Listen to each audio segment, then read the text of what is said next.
Today, Somerville is holding its Great War Roadshow to honour those who lived through World War One. Local residents in Oxford and alumni from Somerville are invited to present their personal stories and memorabilia for digital archiving.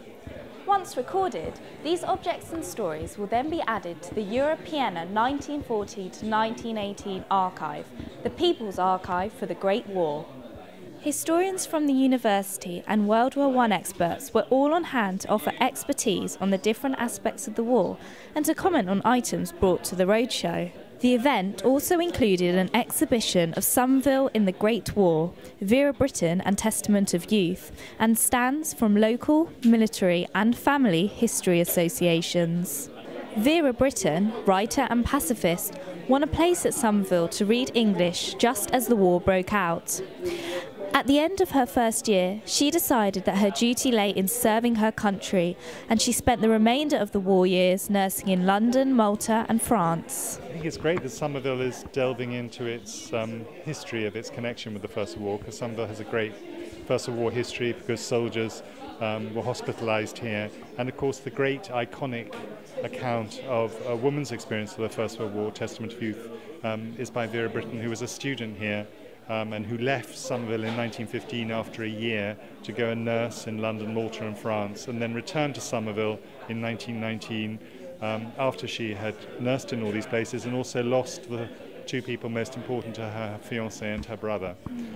And are you excited about the film that's coming out? Yes, I think the film is great. I mean, it's taken 6 years in development, so there have been countless scripts. It's very difficult to get a film like this made because apart from anything else, a period film is expensive and it's about a serious subject, which in this world is quite a difficult thing. The stories have just been amazing today, and that some of them they are genuinely could be part of their own research, could provide research material for further study. So, and it's a lovely way of just bringing everyone together. Absolutely, yeah. Somerville in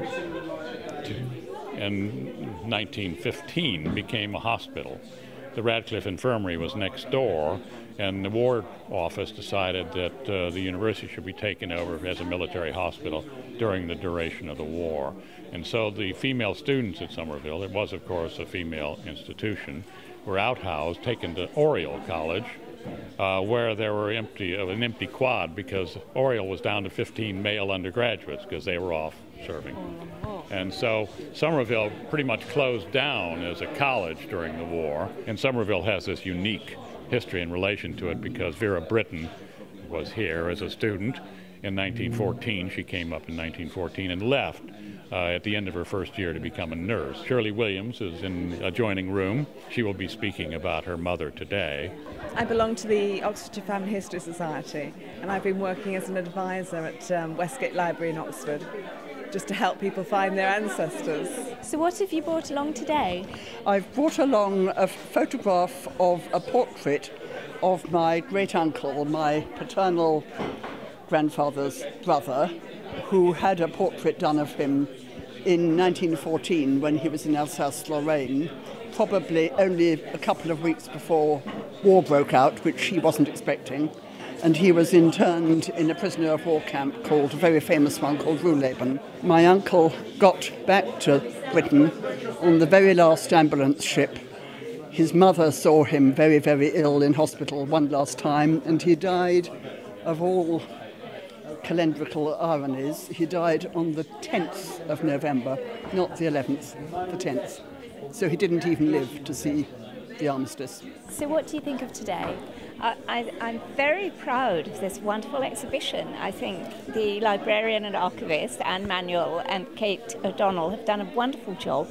And there's a real buzz about it, and it's very interesting to me to see how many people are showing such a strong interest in the history of the First World War. The event has been a success. By saving this material and sharing it on the internet, everyone can have a better understanding of what the war meant to individuals and families. This is Naluka Kavanagh reporting for Cherwell.